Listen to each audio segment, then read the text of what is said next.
তখন তখন আমাদেরকে স্বৈরাচার বলেছে। যে যে রাজনৈতিক দলগুলো আজকে বারবার ক্ষমতায় এসছে, এই দলগুলো আমাদেরকে স্বৈরাচার বলেছে। দেশে আন্দোলন করেছে, হরতাল হয়েছে, মিছিল হয়েছে, ভাঙচুরও হয়েছে। কিন্তু আমরা আমাদের দলের নেতা বা জাতীয় পার্টি কিন্তু দেশ জাতির মঙ্গলের জন্য, একটা জাতীয় ঐক্যমতের জন্য কিন্তু আমরা ক্ষমতা হস্তান্তর করেছিলাম। তো আজকেও আমরা তো বসে থাকতে চাই না। আমরা সবসময় দেশ জাতির মানুষ শান্তিতে থাকে, এটা আমরা চাই। আমরা কখনো আমরা অনেক খারাপ অবস্থার মধ্যে দিয়ে রাজনীতি করে এসেছি 90 সনের পর থেকে। 90 সনের পরে আমাদের প্রতি অনেক অন্যায় অবিচার করা হয়েছে, কিন্তু তত্ত্বাবধায়ক সরকারের মাধ্যমে নির্বাচন হয়েছে, কিন্তু আমরা কখনোই নিরপেক্ষতা পাইনি। আমরা নির্বাচন করেছি, আমরা কিন্তু গণতন্ত্র, সংবিধান এদের প্রতি, এইটার প্রতি সম্মান প্রদর্শন করে রাজনীতি করে আসছি। এখনও আমরা চাই দেশের মানুষের ভালো, মঙ্গল, শান্তি, গণতন্ত্র, সংবিধান সুরক্ষা করার জন্য। আজকে এই এটা অবশ্যই আমরা চেয়েছি যে জাতি জানুক যে আমরা শান্তি চাই। আমরা জাতি জানুক শান্তি চাই, সেটা কি বিদেশিদের ডেকে নিয়ে এসে শান্তি চাই আমরা? মানে আমি জানতে চাচ্ছিলাম যে আজকে কেন এই কূটনৈতিকদের সাথে আপনাদের নিশ্চয়ই একই প্রশ্ন, আমি জানি না আপনারা একমত হবেন কিনা আমার সাথে, যে আজকের হঠাৎ করে কেন আমরা একটু স্পষ্ট, আমাদের যে রিপোর্টার ছিল আমাদেরকে স্পষ্ট কোনো মেসেজ দিতে পারেনি যে আসলে কি হয়েছিল সেখানে, কারণ ভিতরে তারা ছিলেন না লম্বা সময়, তারা বাইরে এসেছেন। না, এটা ঠিক না। যখন বিরোধী দলের নেতা বক্তব্য দিচ্ছিলেন তখন সবগুলো মিডিয়া, ওনার কথার মধ্যে শুরু থেকে আমি শুনেছি ওনার উনি শুরু থেকে শেষ পর্যন্ত বলেছেন যে হেল্প, কোঅপারেশন চেয়েছেন, দেশের শান্তিপ্রিয় বাংলাদেশের মানুষ, তাদের জন্য কোঅপারেশন চেয়েছেন। কোঅপারেশনটা কেন, কি অবস্থায় এখানে ছিল, তারা পার্টনার আমাদের, এই হিসেবে কোঅপারেশন। আপনার কাছে আসবো আবার এই বিষয়টি নিয়ে, এক্স্যাক্টলি কি আসলে চেয়েছে জাতীয় পার্টি তাদের কাছে। তবে আবার একটি বিরতি শেষে আবার একটি বিরতিতে যাচ্ছি, ফিরছি কিছুক্ষণের মধ্যে।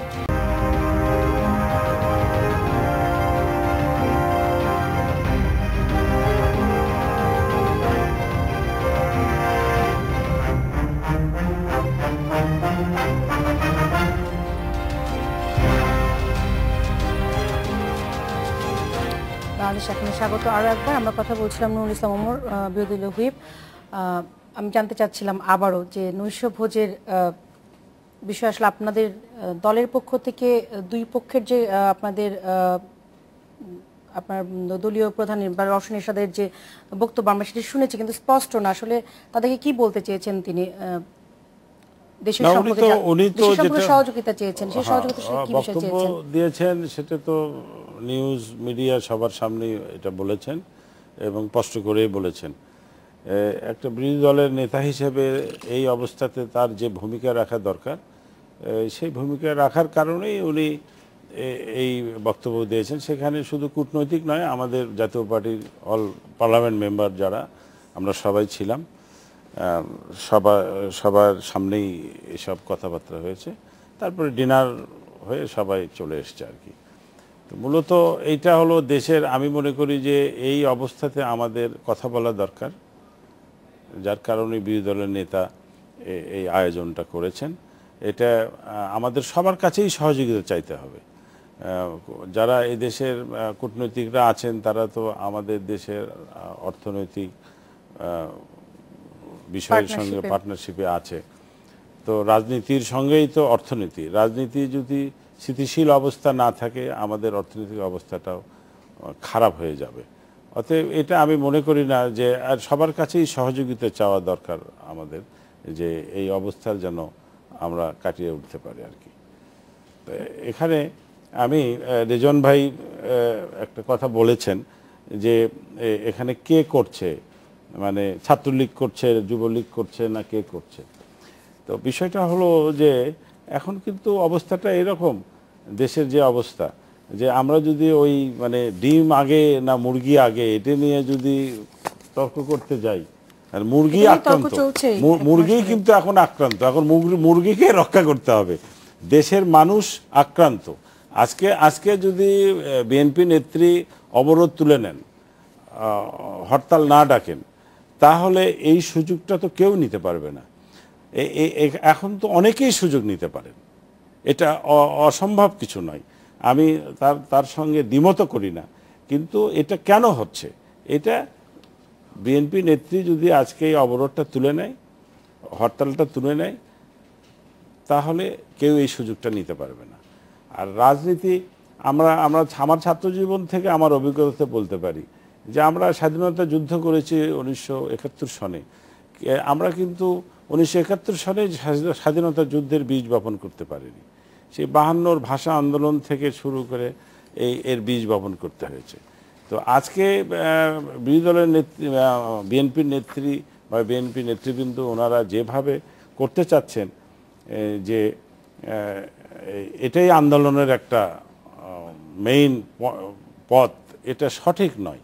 মানুষকে মেরে ফেলে, বোমাবাজি করে, এই যে পেট্রোল বোমা মেরে, এটা সবাই বুঝতে পারছে যে রাজনীতি আসলে এটা তো রাজনীতি না, না, সম্ভব না। অপরাজনীতি সবাই সম্ভব না, বলছে। এই কারণে আমি বলি যদি এইটাই যদি পথ হয়ে যায়, এইটা করে যদি একটা সরকারের পরিবর্তন নিয়ে আসা যায়, সেটা আমি আওয়ামী লীগ, বিএনপি, জামাত, জাতীয় পার্টি প্রশ্ন নেই, যদি এই কাজ করে যদি একটা সরকার পরিবর্তন হয়, তাহলে এই দেশে 1 বছর পর পরই একটা করে সরকার পরিবর্তন করা সম্ভব।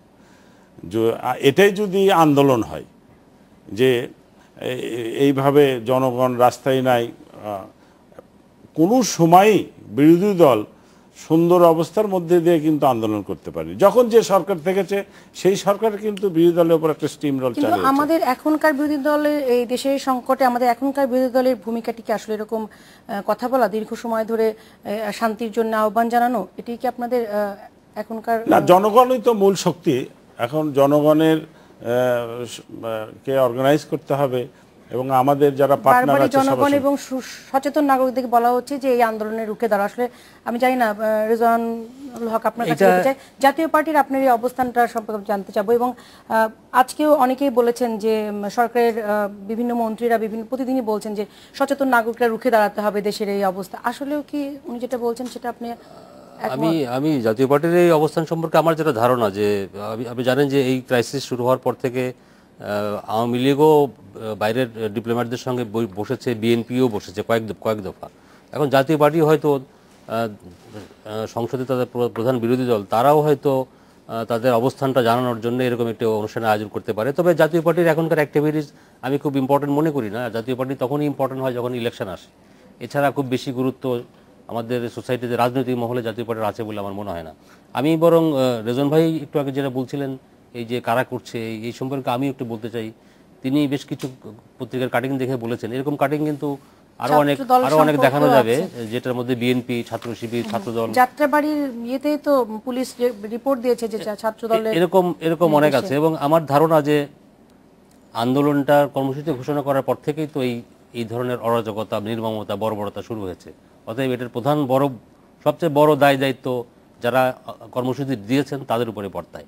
আমি তাদের উপরও যে কারণে ক্ষুব্ধ, একইভাবে কিন্তু আমি সরকারের ভূমিকার ব্যাপারেও আমার ক্ষোভ আছে। সেটি হচ্ছে দুটো কারণে। হয় যদি একটি হচ্ছে যে সরকার হয়তো এই বিষয়গুলিকে শক্ত হাতে দমন করছে না, এই কারণে যে যত ঘটনা ঘটবে এর বদনাম হবে বিএনপির, তার পলিটিক্যাল বেনিফিট পাবে আওয়ামী লীগ, এটি একটি কারণ হতে পারে। আরেকটি হতে পারে যে সরকার এই ঘটনা প্রতিরোধ করতে ব্যর্থ হচ্ছে। আমরা শুধু ব্যর্থ হচ্ছে, দুটো কারণের যেটাই ঘটুক আমি সেটার তীব্র নিন্দা করি। সরকারের দায়িত্ব, বিএনপি কিন্তু এদেরকে অন করছে না, যে যারা ঘটাচ্ছে বিএনপি কিন্তু অন করছে না। তাহলে এদের বিরুদ্ধে শক্ত হতে বাধা কোথায়, অসুবিধা কোথায়?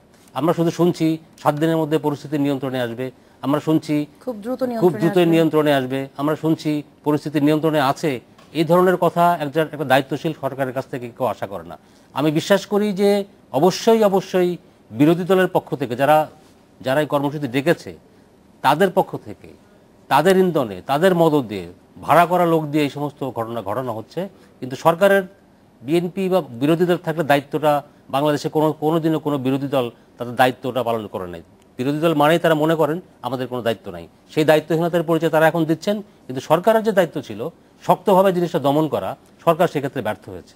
সরকারের দায়িত্ব জনগণের জানমাল নিশ্চিত করা। সরকার শুধু বলেই যাচ্ছে, কিন্তু সেই কাজটি তারা করে এখনো দেখাতে পারছেন না।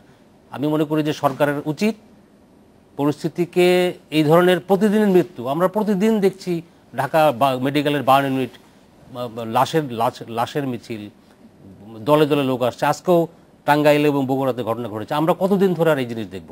এর একটি বিহিত হওয়া জরুরি, এবং এই ধরনের মিসক্রিয়েন্ট যারা, এই ধরনের বর্বরতা নাশকতা যারা করছে, তাদের বিরুদ্ধে শক্ত হাতে ব্যবস্থা নেওয়া খুবই জরুরি। এবং আমি মনে করি যে এই ক্ষেত্রে দেশের মানুষ সবাই সমর্থন দিবে। এবং আপনি একটু আগে বললেন না জনগণের কথা,